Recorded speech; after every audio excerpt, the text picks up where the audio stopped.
Lições para a Escola Bíblica Dominical, no ano de 2017, no quarto trimestre. A lição de agora é a de número 3. O título para o trimestre é A Vida e Obra de Jesus Cristo. E a lição de hoje, que é a lição de número 3, com o título A Celebração Angelical pelo Nascimento de Jesus. Ou, num resumo, o nascimento de Jesus. O textuário proposto está no verso 20 de Lucas capítulo 2, que diz: E voltaram os pastores, glorificando e louvando a Deus por tudo que tinham ouvido e visto, como lhes havia sido dito. O texto em si, ou a leitura bíblica para as classes, no caso, classe de jovens e adultos, vai desde o verso 1 de Lucas capítulo 2 até o verso de número 20. Não estarei lendo neste momento, que prefiro estar lendo partes deste texto, a leitura bíblica, à medida que for o alvo do nosso comentário, da nossa exposição. Portanto, fica o texto para conhecimento. Dentro deste assunto, nascimento de Jesus, observe que também teremos citações em Mateus capítulo 1, Mateus capítulo 2 e em João capítulo 1 também, que poderão os professores estarem fazendo uso quando forem tratar com as classes. No nosso projeto de escola bíblica dominical e nosso padrão, temos o esboço, comportando sempre a introdução e a conclusão, e 3 tópicos assim colocados: o nascimento de Jesus, do verso 1 ao verso 7, a celebração angelical pelo nascimento de Jesus, verso 8 a 19, e depois, sobrenaturalmente convencidos da obra de Deus, é o verso 20. Passando a nossa introdução do material de classe, faço o seguinte resumo. Vimos na aula anterior como o Senhor havia anunciado por meio do anjo Gabriel a Zacarias e a Maria o nascimento de seus respectivos filhos. Nesta lição, vamos estudar sobre o cumprimento da promessa, o nascimento de Jesus, o Salvador do mundo. Agora, o conhecimento sobre a encarnação do Messias não ficará restrito, mas começa a ser conhecido primeiramente por José, ou conhecido por outros, começando por José. E para isto, nesta introdução, vamos colocar o texto de Mateus capítulo 1, os versos de número 18 até 25, que tratam deste assunto, mostrando um ponto importante nas Escrituras e na normalidade da vida, o que estava sucedendo. Ainda nessa introdução, lembremos, o anjo Gabriel anunciou a Zacarias o nascimento de João. Para Maria, a vinda de Jesus. Depois Isabel, sendo visitada por Maria, ficou sabendo que Maria já estava grávida do Salvador. Então agora, são três que estão cientes: Maria, Isabel e Zacarias. Mas precisamos entender este ponto, que depois de 3 meses longe de casa, lá nas montanhas, conforme diz a palavra, na casa de Zacarias e Isabel, ela retorna para Nazaré, onde estava José, com quem estava desposada, que seria a linguagem de hoje, uma noiva talvez, comprometidos em um casamento. E naturalmente José deu uma olhadinha para ela e já percebeu, ela estava grávida, e 3 meses, ele podia dizer: não fui eu. E qual seria a consequência disto? Espalhado, tornado público. Pela lei, aquele que era infiel era simplesmente apedrejado. Se José faz anúncio daquilo que percebeu, Maria era apedrejada. Mas observe o que acontece no texto, isso se revela.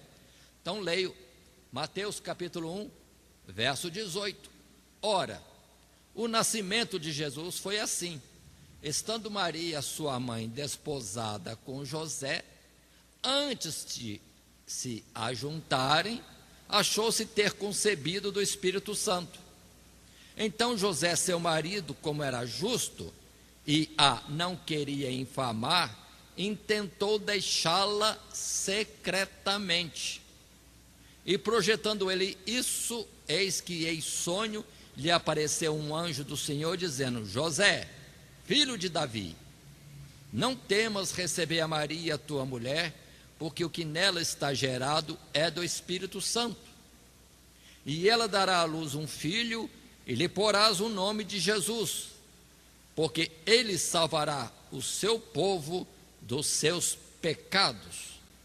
Tudo isso aconteceu para que se cumprisse o que foi dito da parte do Senhor pelo profeta, que diz: eis que a virgem conceberá e dará à luz um filho, e ele será chamado pelo nome de Emanuel, traduzido é Deus conosco. E José, despertando do sonho, fez como o anjo do Senhor lhe ordenara, e recebeu a sua mulher, e não a conheceu até que deu à luz seu filho, o primogênito, e pôs-lhe o nome de Jesus. Então observe a atitude nobre de José. Ele percebeu e ia embora, levando a culpa de desleixado, de irresponsável, para poupar Maria de um apedrejamento, se ele abrisse a boca naquele assunto. Mas Deus está cercando todos os detalhes em torno da vida de Jesus, da sua encarnação, personagem por personagem. Assim, Maria, depois Isabel, depois Zacarias e depois José ficam sabendo da vinda do Messias e o fato do cumprimento da profecia em Maria, aquela que era de Nazaré. Muito bem, vamos dar sequência ao nosso estudo. Na sequência nossa, observando o nosso esboço, entramos no título principal, que é o nascimento de Jesus. Verso 1 a 7, que é o nosso texto bíblico, e eu faço então agora a leitura desse primeiro trecho, uma parte de todo o texto da leitura bíblica desta lição. Verso 1 até o verso 5, melhor. Até o verso 5. E a palavra diz para nós: e aconteceu naqueles dias que saiu um decreto da parte de César Augusto para que todo mundo se alistasse. Esse primeiro alistamento foi feito sendo Cirênio governador da Síria, e todos iam alistar-se, cada um à sua própria cidade. E subiu da Galiléia também José, da cidade de Nazaré, à Judéia, à cidade de Davi, chamada Belém, porque era da casa e família de Davi, a fim de alistar-se com Maria, sua mulher, que estava grávida. Muito bem. Do nosso material de classe, no primeiro parágrafo, neste tópico, o nascimento de Jesus, Lucas é detalhista e traz então esses detalhes para nós, que antecedem o nascimento de Jesus. No caso, dentro do nosso material de classe, às vésperas de Maria dar à luz o Salvador, foi decretado por César Augusto o alistamento obrigatório a todos os habitantes do Império Romano. O chefe de família era obrigado a alistar-se na sua cidade de origem, onde constavam os registros de seus familiares. Assim José subiu da Galiléia para Belém, na Judéia, pois segundo a profecia de Miqueias, o Messias nasceria na cidade de Belém. Atentemos a isso, irmãos, como que Deus está cercando tudo. Onde está José e Maria? Nazaré. Não tem avião, nem trem, nem ônibus com linha normal ligando Nazaré a Belém. Maria está lá, simples, sem ligar o nascimento de seu filho com a profecia de Miqueias. Tem que ser em Belém o nascimento, vamos dizer assim, de Jesus. Bastaria um sonho ou um anjo falar com José: José, arruma a mala e vá para Belém, porque eu quero que o menino nasça em Belém. Mas observe que Deus marcou a época, fazendo o imperador do nada decretar um censo, todo mundo se apresentar para alistar-se, fazendo um censo em todo o Império Romano, e no particular veio a ordem para Galiléia, Judéia, territórios do domínio dos romanos. Irmãos, eu acho interessante, Deus me mostrou com tudo, marcou a época. E José, observem, a pessoa simples, não contenciosa. Se fosse outra pessoa, talvez eu ia dizer: eu não vou não, vou arrumar justificativa. Maria está grávida, está adiantada, não vou sair com ela nessa viagem, que não era de ônibus, não era de carro, para poder simplesmente alistar-se. Observe, não, que ele simplesmente veio à ordem de uma autoridade, de um rei, e ele simplesmente obedece, não questiona. Maria, talvez com seus incômodos de uma gravidez avançada, estão andando ou de cavalo, camelo, não sei, na viagem para Belém, porque a palavra diz que nasceria o Messias em Belém. Se eles não sabiam, Deus não se esqueceu e providencia que eles vão para Belém. Muito bem, a palavra está no capítulo 5 de Miqueias, é o verso 2. E tu, Belém, Efrata, posto que pequena entre milhares de Judá, de ti me sairá o que será Senhor em Israel, e cujas origens são desde os tempos antigos, desde os dias da eternidade. Olha como que a palavra é clara em Miqueias, colocando Jesus, o Messias, como o Pai da eternidade, aquele que já existia desde a eternidade. Acrescentei aqui para nós os versos 3 e 4, que dizem: portanto os entregará até o tempo em que a que está de parto tiver dado à luz, então o resto de seus irmãos voltará com os filhos de Israel, e ele permanecerá e apacentará o povo na força do Senhor, na excelência do nome do Senhor seu Deus, e eles permanecerão, porque agora será ele engrandecido até os fins da terra.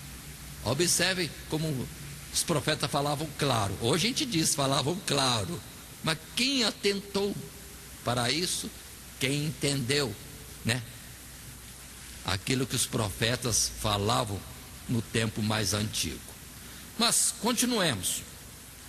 Para entrarmos no próximo parágrafo, quero acrescentar os versos 6 e 7 da nossa leitura bíblica, avançando no texto bíblico previsto da nossa lição. E diz esse verso 6, depois o 7: e aconteceu que, estando eles ali, se cumpriram os dias em que havia de dar à luz, e deu à luz o seu primogênito, e envolveu em panos, e deitou-o numa manjedoura, porque não havia lugar para eles na estalagem. Muito bem. A nossa lição, ou nosso material de classe, traz alguns dados, e eu vou estar lendo um resumo num segundo parágrafo. Estando já em Belém, cumpriram-se os dias em que Maria havia de dar à luz. Maria deu à luz o Salvador, e utilizaram um coxo como berço para acolher o Rei dos Reis, o Senhor dos Senhores. A modéstia que marca a circunstância do nascimento do nosso Supremo Rei serve de inspiração para nós não nos contaminarmos com a soberba e a vaidade que reinam neste mundo tenebroso. A modéstia e não a pompa distinguiu com muita notoriedade a mentalidade do reino de Cristo. Muito bem, observe, o texto bíblico por si mesmo é suficiente. Não foi só José que estava debaixo desta ordem.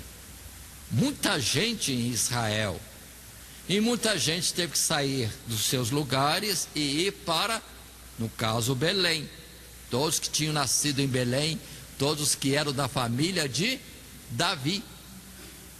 Chegando José e Maria, as estalagens, nos chama de hotel, né, irmãos?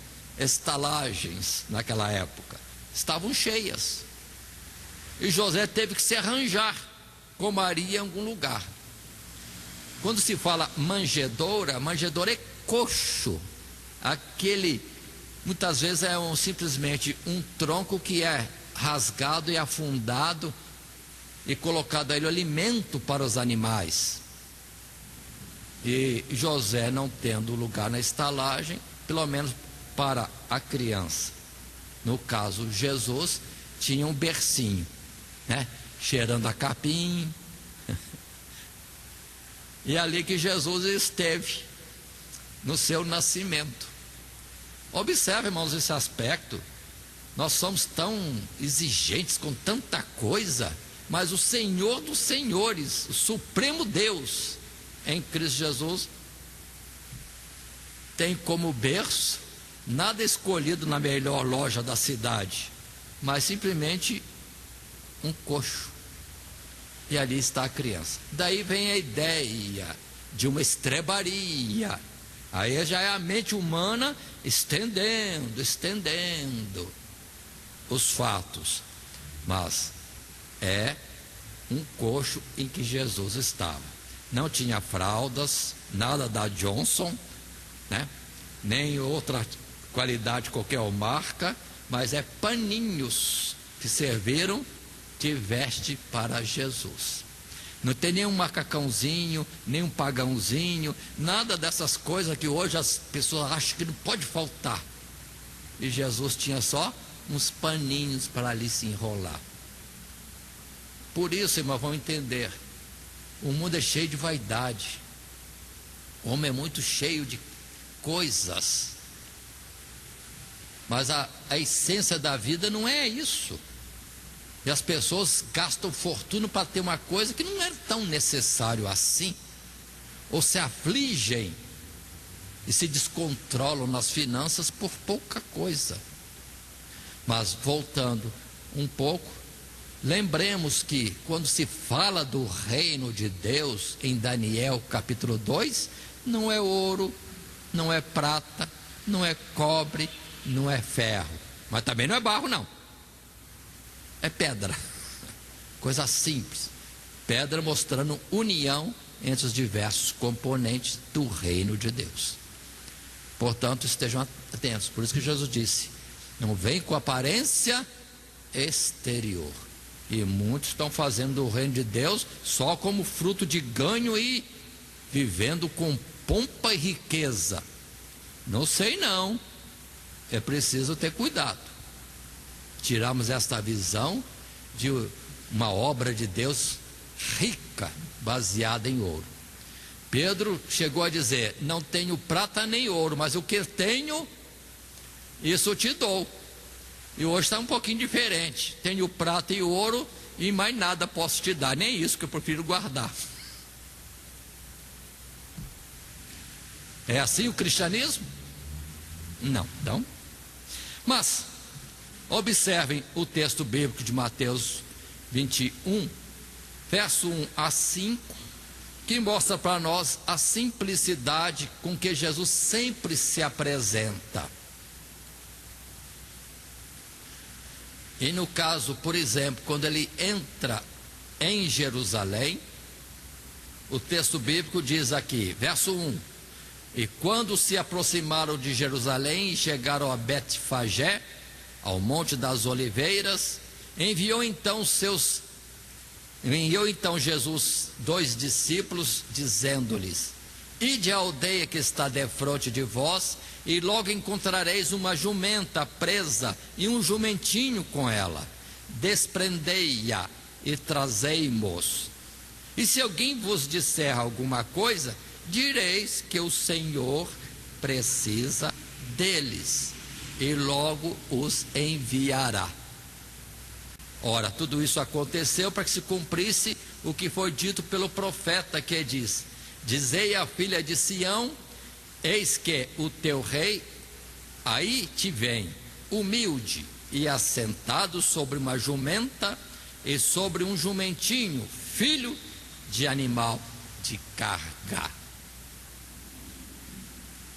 Quem trouxe essa palavra foi o profeta Zacarias. Humildade, simplicidade. Se fosse um homem nas pretensões humanas, já vinha já de um animal, um cavalo de marca. Se fosse nos dias de hoje, era limousine, ou helicóptero, ou sei lá mais o que. Se for por necessidade, muito bem. Agora, se for só para pompa, o engrandecimento pessoal, é vaidade desnecessária. Mas continuemos e vamos para o nosso tópico segundo, depois desse assunto básico, nascimento de Jesus, a celebração angelical pelo nascimento de Jesus. É a continuidade do nosso texto, e agora coloco o texto do verso 8 a 14 de Lucas capítulo 2. E assim na palavra podemos estar lendo, ora, havia naquela mesma comarca pastores que estavam no campo e guardavam durante as vigílias da noite o seu rebanho. E eis que um anjo do Senhor veio sobre eles, e a glória do Senhor os cercou de resplendor, e tiveram grande temor. E o anjo lhes disse: não temais, porque eis aqui vos trago novas de grande alegria, que será para todo o povo. Pois na cidade de Davi vos nasceu hoje o Salvador, que é Cristo, o Senhor. E isso vos será por sinal: achareis o menino envolto em panos e deitado numa manjedoura. E no mesmo instante apareceu com um anjo uma multidão dos exércitos celestiais, louvando a Deus e dizendo: glória a Deus nas alturas, paz na terra, boa vontade para com os homens. Muito bem, aí está Jesus nascendo em Belém, e anjos, um anjo primeiro, depois toda uma grande quantidade de anjos, como num coral, fazendo menção ao nascimento de Jesus, que era lá em Belém. Aqui não fala nem Belém, fala na cidade de Davi. Para eles, pastores já entenderam que seria Belém, já era do conhecimento deles, isto mesmo. E que entenderiam quem era esta criança, o Messias, achando-o enrolado em panos numa manjedoura, o que não era comum, foi um caso de momento.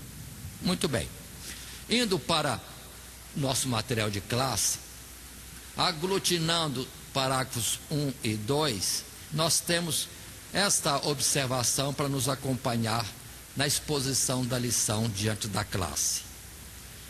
O sigilo deste fato logo foi quebrado por anjos que se manifestaram a pastores que guardavam no campo os seus rebanhos durante a vigília da noite. É interessante notarmos que os primeiros a saberem do nascimento do Salvador não pertenciam à nobreza, mas sim à classe de simples trabalhadores do campo. Em seguida, apareceu juntamente com o anjo uma multidão dos exércitos celestiais, os quais celebravam e glorificavam a Deus por sua boa vontade para com os homens. Ainda o nascimento de Jesus, estamos no tópico 2, a celebração angelical pelo nascimento de Jesus. Muito bem.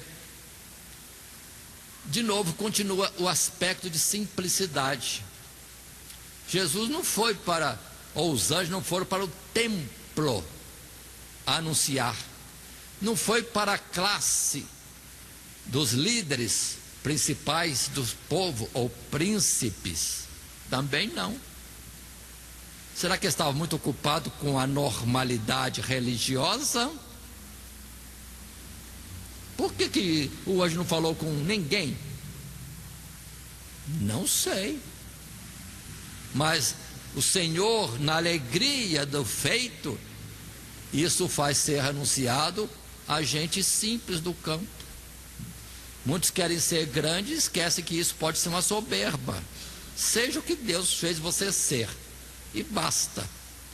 O valor disso é a vontade de Deus na sua vida, e não o que você possa ser a mais. E esses simples pastores tiveram a visão tão gloriosa como essa, né? Imagina um coro angelical cantando desta forma. Antes de voltar ou dar prosseguimento, quero voltar ao texto bíblico, verso 8 a 13.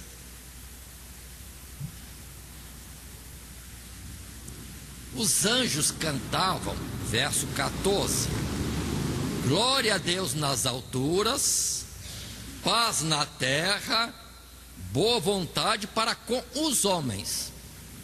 Boa vontade de Deus para com os homens. Até aqui tem gente que torce a palavra e diz: glória a Deus nas alturas, paz na terra aos homens de boa vontade. Que homem tinha boa vontade se todos estavam cortados de Deus? Não há um justo sequer, todos pecaram. Então a vaidade pessoal de torcer a palavra para dizer que o anjo vinha trazer a mensagem para os de boa vontade. Não, a boa vontade foi de Deus, se dando aos homens. Aí sim, esse é o sentido exato, que a palavra não deixa margem. Glória a Deus nas alturas, verso 14, paz na terra, Deus está trazendo paz, boa vontade dele para com os homens. E é uma paz que não é do mundo não, porque continuava o Império Romano dominando tudo. A paz é no sentido espiritual, totalmente diferente. Assim, passando à frente, vendo os versos que apontamos, que poderão ser usados, além de outros, que cada um pode escolher. 1 Coríntios 1, 26 a 28, quando Paulo chamou atenção para essa simplicidade das coisas de Deus. Porque vede, irmãos, a vossa vocação, que não são muitos os sábios segundo a carne, nem muitos poderosos, nem muitos nobres que são chamados. Mas Deus escolheu as coisas loucas deste mundo para confundir a sábia. E Deus escolheu as coisas fracas deste mundo para confundir as fortes. E Deus escolheu as coisas vis deste mundo e as desprezíveis e as que não são, para aniquilar as que são, para que nenhuma carne se glorie perante ele. 1 Coríntios, capítulo 1, verso 26 e versos seguintes. Ou, enfim, acontece o que foi dito e que João, em poucas palavras, também colocou. E o Verbo se fez carne e habitou entre nós.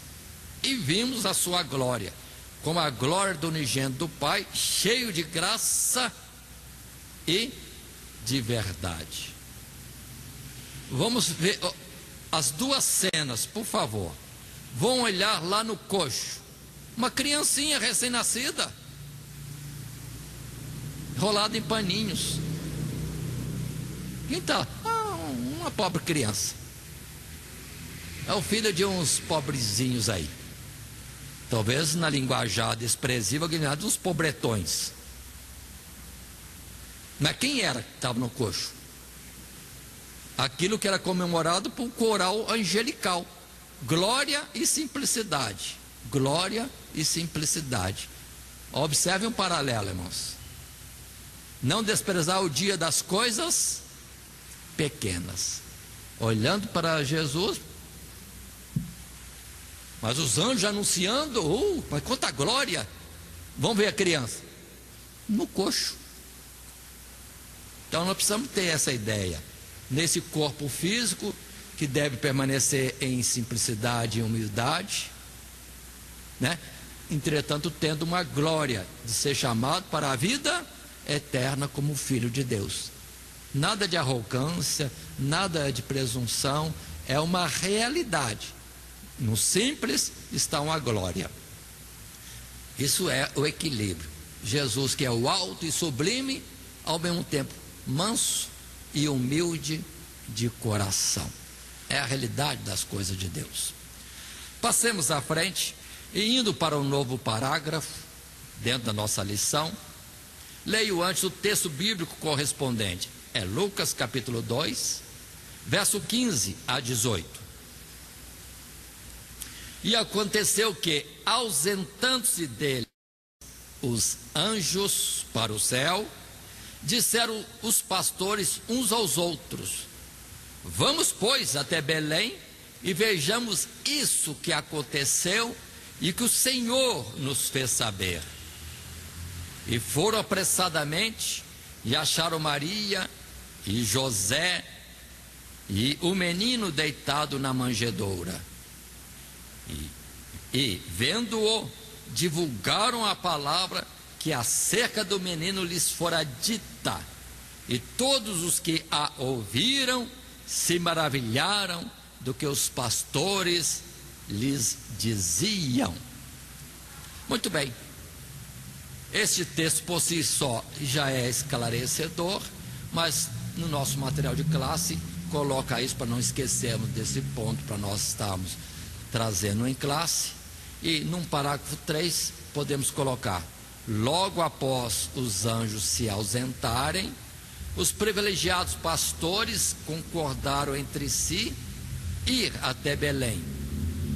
Ao chegarem à cidade de Belém, encontraram José e Maria e o menino deitado na manjedoura. Eles jamais saberiam do Salvador, nem o encontrariam, sem a operação da graça de Deus em suas vidas, pelo ministério dos anjos. Ou seja, os anjos informaram, deram-lhe as indicações, os detalhes necessários para a identificação e achar a criança, e foram e conferiram, acharam José, Maria e Jesus ainda na manjedoura. Quando aconteceu isso? Talvez naquela mesma noite, no amanhecer do dia, não sabemos. Mas aí temos José, Maria, Jesus na manjedoura, no coxo, e os pastores, que depois disso também saíram falando para todo mundo, e todo mundo admirado. Isso aconteceu? Aconteceu. Quem creu, não sei, mas ficou marcado na história de muitos que naquela noite Jesus tinha nascido, e a divulgação estava sendo feita já naquele tempo. Mas essa simplicidade toda é ressaltada por Jesus, quando Jesus mesmo em espírito se alegra ao dizer em Mateus 11, verso 25 e versos seguintes, desta forma: naquele tempo, respondendo Jesus, disse: graça te dou, ó Pai, Senhor do céu e da terra, que ocultaste essas coisas aos sábios e instruídos e as revelaste aos pequeninos. Sim, ó Pai, porque assim te aprouve. Todas as coisas me foram entregues por meu Pai, e ninguém conhece o Filho senão o Pai, e ninguém conhece o Pai senão o Filho, e aquele a quem o Filho o quiser revelar.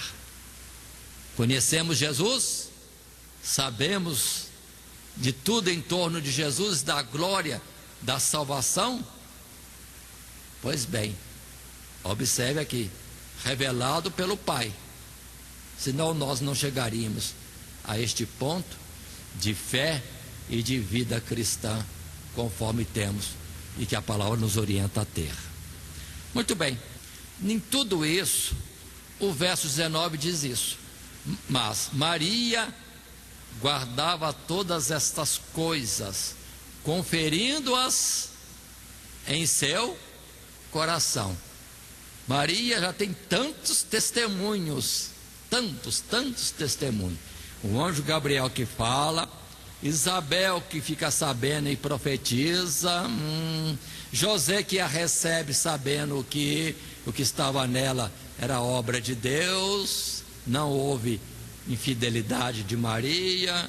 Agora, com todos os percalços dessa vida, e ter que fazer aquela viagem, chegar a Belém e não ter lugar na estalagem, ela podia falar assim: mas como? É coisa de Deus e não tem nenhum lugarzinho na estalagem para mim? Mas aí ela vê os pastores contando as maravilhas da multidão de anjos que cantou a glória do nascimento do filho dela, Maria, que ali estava. Então ela ia conferindo, quanta coisa. Eu pensava que tinha que ser num berço mais, especial, roupinha mais delicada, porque afinal é coisa de Deus. Mas diminui, irmão, essas pretensões. Jesus é simples. E a grandeza de alguém não está nessas coisas, como o possuir ou o conforto de alguém. Vamos em frente. Maria guardando em seu coração. Assim, o nosso parágrafo 4, no tópico 2 ainda, a celebração angelical pelo nascimento de Jesus. Os pastores compartilham com José e Maria a mensagem do anjo, bem como a celebração da multidão dos exércitos celestiais. Isto deixou o jovem casal maravilhado com tudo que Deus estava fazendo em torno do nascimento de Jesus. Maria, sabiamente, guardava em seu coração estas coisas, como se estivesse juntando as partes do quebra-cabeça divino, que envolvia a sua vida e a vida do seu primogênito. Olha quantas coisas. Muito bom, gostoso contar essa história, né, irmãos? Coisa bonita. Parece história, é história de Deus. É muito bonito. Todos os detalhes, a colocação em simplicidade de palavras, sem muita pompa, etc. Simples, narrando os fatos. Muito bem. Assim posto, chegamos no nosso terceiro tópico. Sobrenaturalmente convencidos da obra de Deus. É o texto, é o verso final, o verso 20. Verso 20 esse que diz: e voltaram os pastores, glorificando e louvando a Deus por tudo que tinham ouvido e visto, como lhes havia sido dito. Esse é o último verso da nossa leitura bíblica. Muito bem. Sobrenaturalmente convencidos da obra de Deus. Isso está agora considerando os pastores. Eles estão mais do que convencidos. Eles puderam testemunhar. Primeiro os anjos falam, depois a criança é achada. Que maravilha! E voltaram com esta surpresa, uma grandiosidade na manifestação angelical, uma simplicidade de uma criança em um coxo, local de alimento para animais. Muito bem, e o nosso primeiro parágrafo do material de classe resumimos assim: aqui temos um primeiro grupo de pessoas sobrenaturalmente convencidos acerca da grande obra de Deus que estava desenrolando naqueles dias e sendo testemunhas importantes destes fatos, acrescentando-se a história dos magos do Oriente.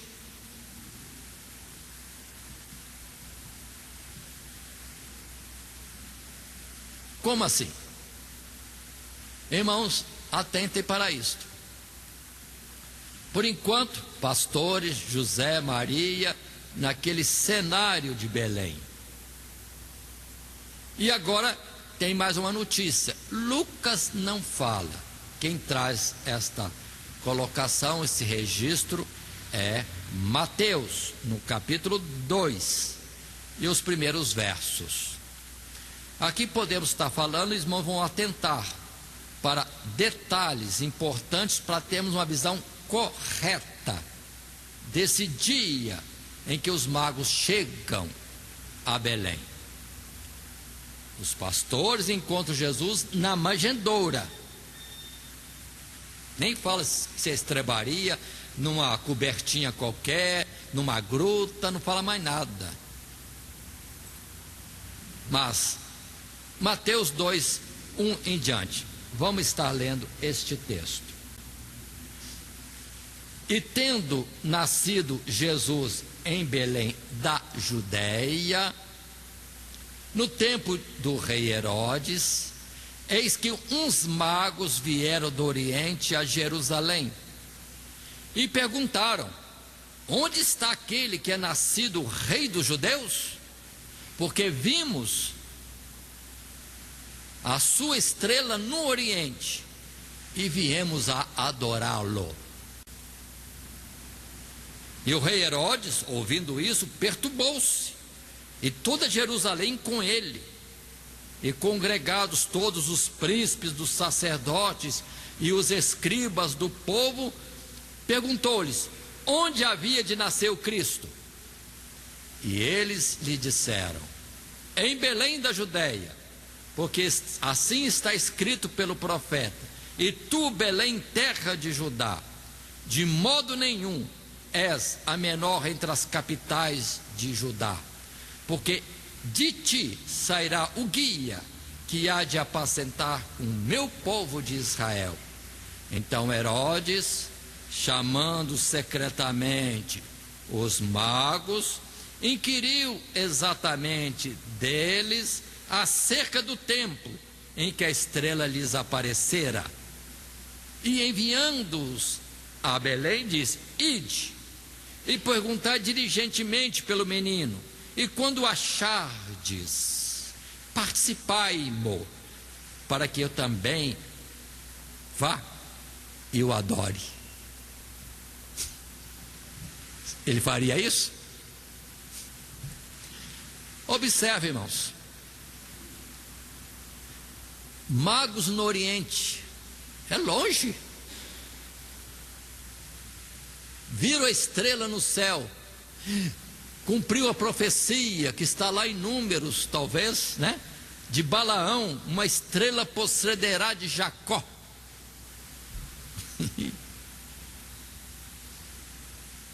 Ou seja, irmão, o conhecimento da palavra de Deus estava longe. O cativeiro do povo de Israel para as bandas do Oriente, lá em Babilônia, e depois estendendo-se para a Medopérsia, fez com que os escritos sagrados fossem copiados naturalmente, conhecidos longe, e tinha gente atenta, só olhando o céu, lendo a palavra, olhando o céu, lendo a palavra. Meu Deus, isso é séculos, não é questão de 10 dias não, séculos. E a coisa passou de um para outro, de um para outro.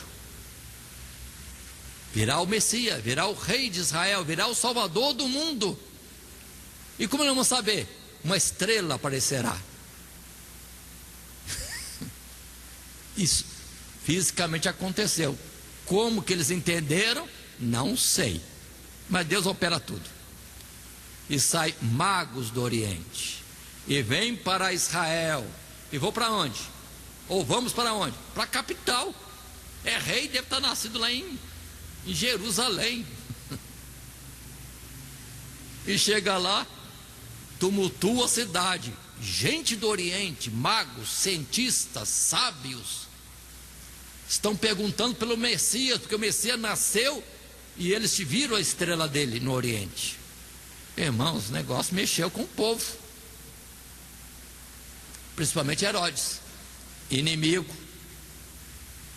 Olha aí, um estranho governando o povo de Deus. Que humilhação. Descendente de Edom, misericórdia. Que humilhação, irmão, na vida física. Mas a espiritual está resguardada. O Israel de Deus está resguardado. Vão inquirir. Quem vai saber disso? Os religiosos, sacerdotes, escribas. Faz a reunião ministerial, talvez, né? O Messias nascerá em que cidade? Alguém conhecia o texto de Miqueias, falou: está escrito, Miqueias profetizou que será em Belém. Ah, é? O Messias nasceu em Belém? Nasceu. Herodes chama secretamente, mas com segundas intenções.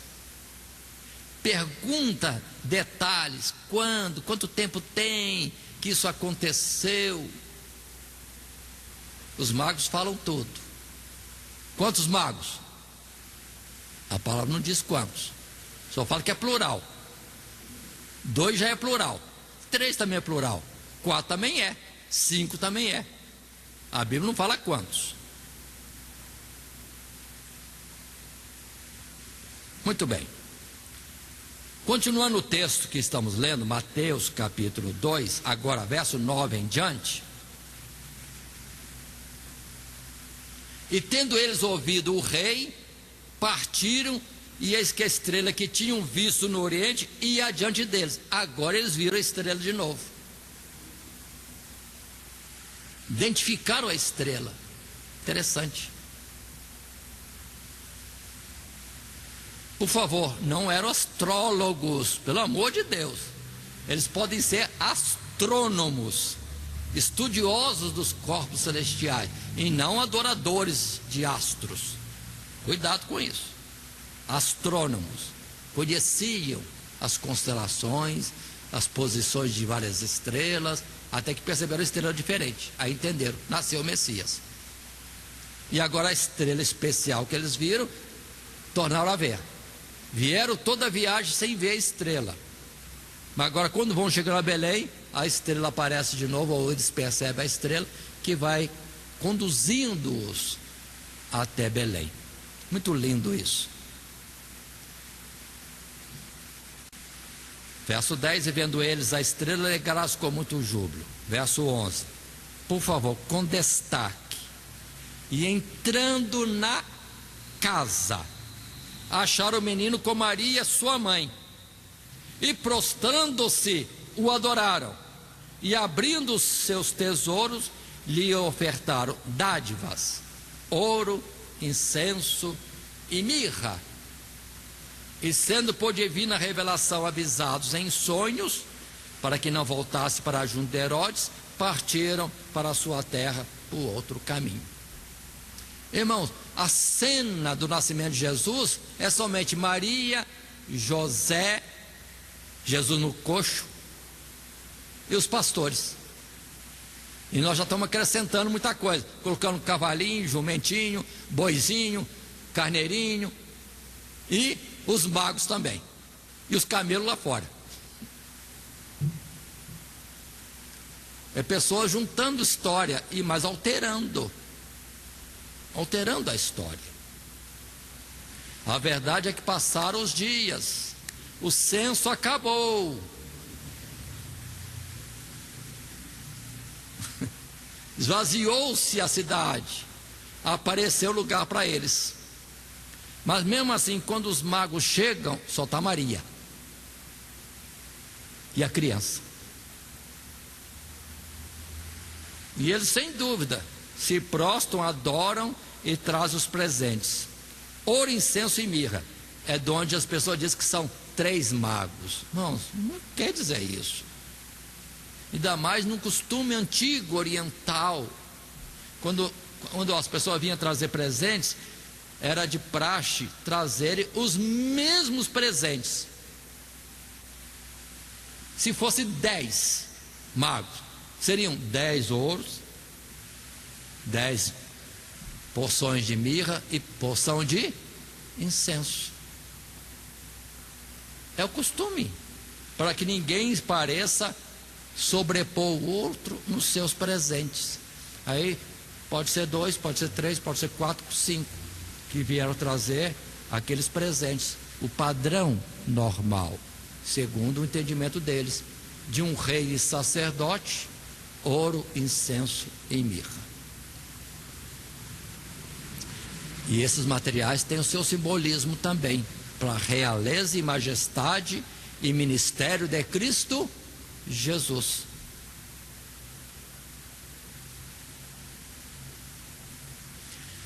Muito bem, irmãos, só para entendermos e avançarmos um pouco mais neste assunto, em questão de os magos vão embora para outro caminho, porque Herodes não queria coisa boa. E como os magos não voltaram, quando ele percebeu isso, ele irou-se e mandou exterminar as crianças. De que idade? De 2 anos para baixo.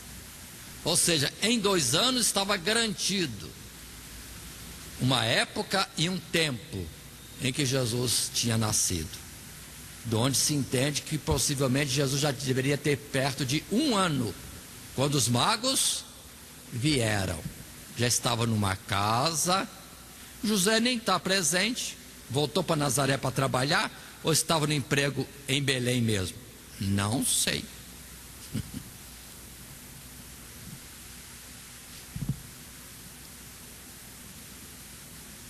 E por isso há uma matança de crianças, mas que o profeta também já tinha anunciado: Raquel chora os seus filhos.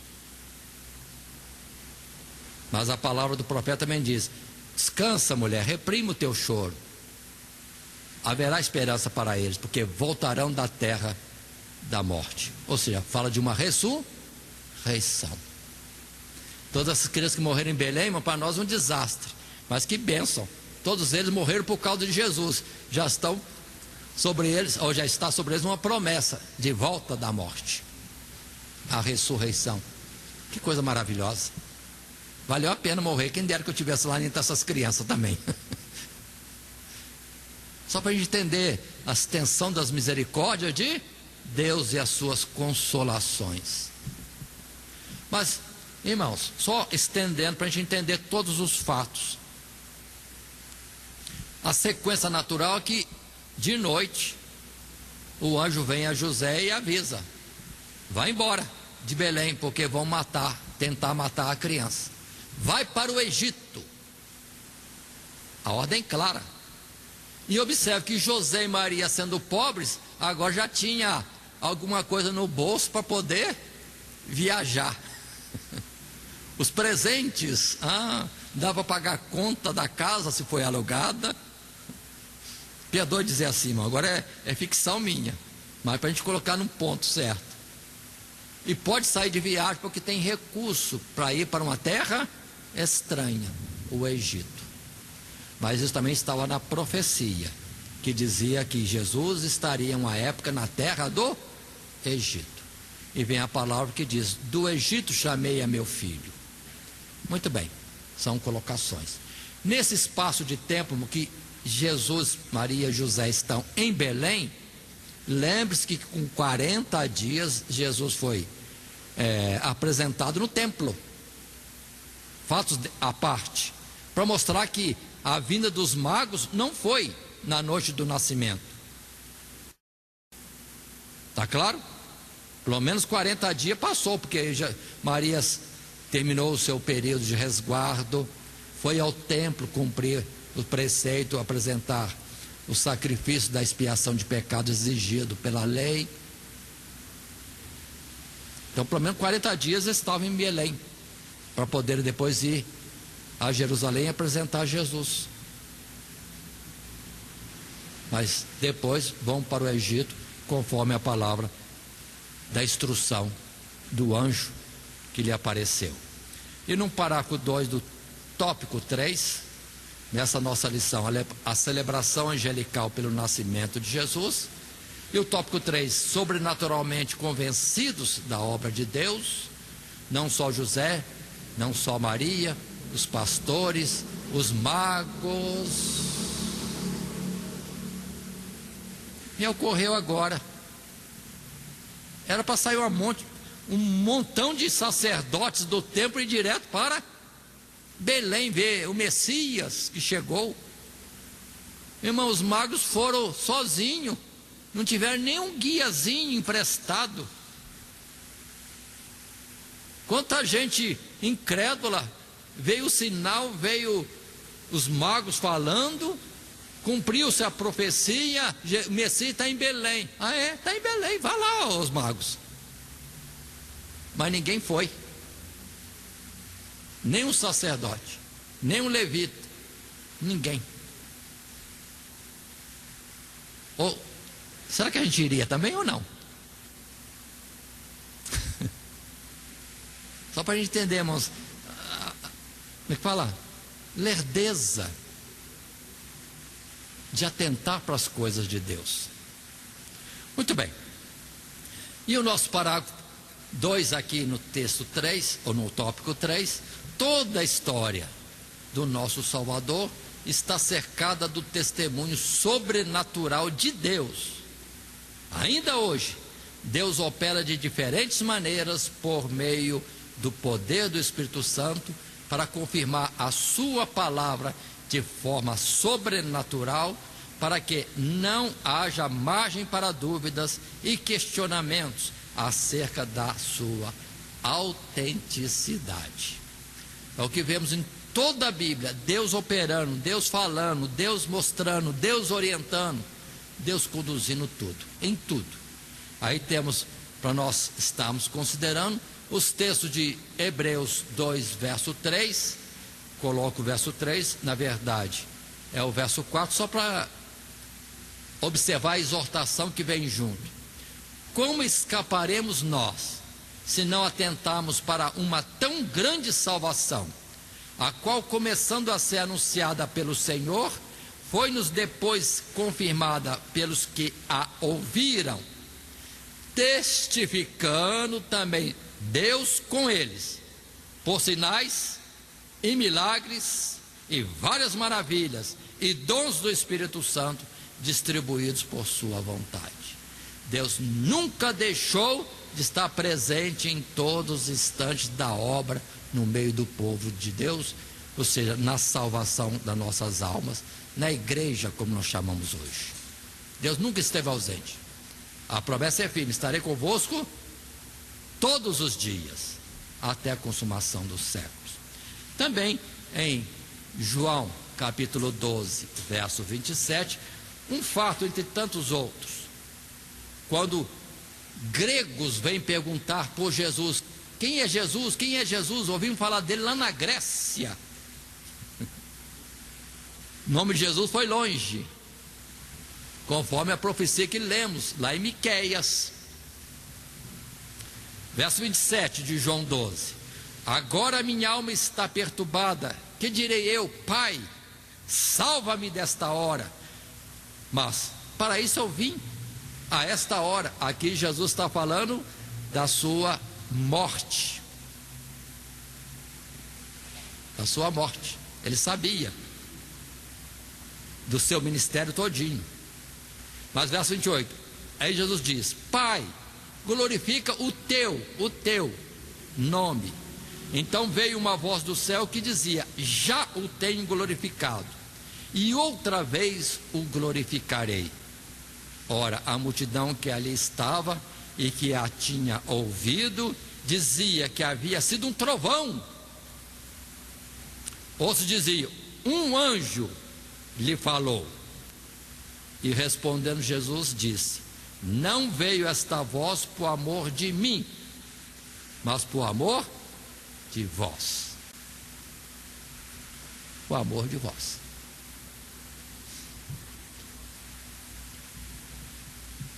Ou seja, Deus sempre esteve junto. Só um detalhe aqui, irmãos: Jesus não está pedindo para glorificar a Ele. Lá no verso capítulo 17, ele vai dizer: Pai, glorifica-me com a glória que eu tinha contigo. Mas aqui não, ele está vendo a morte na frente, a cruz, o Calvário, toda a humilhação. E ele se coloca à disposição do Pai: Pai, glorifica o teu nome no sofrimento que ele ia passar, né? Jesus fazendo o que tinha que fazer para a glória de Deus. Muito bem, esses são os textos, e vamos agora para a nossa conclusão, simplesmente considerando, à medida que a história do Salvador se desenvolve, é a nossa conclusão. À medida que a história do Salvador se desenvolve, somos convidados a crer firmemente no testemunho de Deus sobre todas estas coisas. O zelo de Deus na execução dos seus planos leva em consideração a construção da nossa fé. Por isso, verificamos no relato evangélico detalhes importantes que servem para nossa edificação e instrução. Todos os detalhes, irmãos, a palavra dos profetas e como foi acontecendo, é para nós crermos, crescermos, firmarmos em fé. Agora não estamos esperando Jesus vir para nascer e o verbo se fazer carne. Não, isso já foi. Agora esperamos a sua manifestação gloriosa nas nuvens do céu, com poder e glória e todos os seus santos anjos. Aí é ressurreição. A chamada: vinde benditos de meu Pai, e depois o fim. Mas com a certeza e detalhes de cumprimento que nós vimos na primeira vinda, assim também temos hoje. Vamos estar atentos, sinais da parte de Deus, profecias atuais, lembrando, a sua vinda já está muito perto. Os sinais se mostram, principalmente nessa mudança das leis. Leis absurdas, contrárias à natureza e o princípio de Deus. É a criatura se levantando contra Deus. É chegado o fim. Esse era o ponto máximo, quase máximo. Infelizmente vou ter que dizer, a igreja se desviando, a apostasia da igreja. 2 Tessalonicenses capítulo 2. E muitas instituições religiosas estão caindo, estão se ajustando às leis dos homens, que são contrários à lei de Deus. Não estão tendo força de colocar a posição que é, a palavra de Deus diz, assim está escrito. Não, aí recuo, concordo com o divórcio, concordo com segundo casamento, vão concordar com o homossexualismo, vão concordar com o que vier. Não barraram no princípio, não vão conseguir parar à frente. O sal tem se tornado insípido e a luz está apagando. Sinal do fim. É a própria igreja que está se ajustando ao mundo e não sendo como os primeiros cristãos que morriam no Império Romano, mas não mudavam coisa alguma daquilo que era a doutrina de Deus.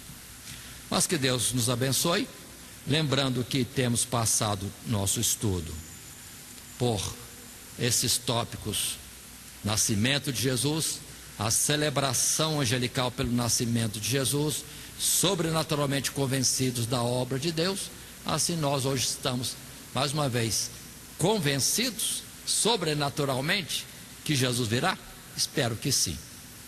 E assim, a nossa parte bíblica, como textual, foi colocada: e voltaram os pastores glorificando e louvando a Deus por tudo que tinham ouvido e visto, como lhes havia sido dito. Lucas capítulo 2, o verso 20. Que Deus nos abençoe em Cristo Jesus. Amém. Todo dia, toda hora, muito mais prazer em ouvir. Radionet Grata Nova. Web Rádio, a qualidade que faz a diferença, cada vez mais necessária. Rede Grata Nova de Evangelização. Acesse nosso site www.horadadecisão.com.br. Hora da Decisão, tudo junto, sem acento.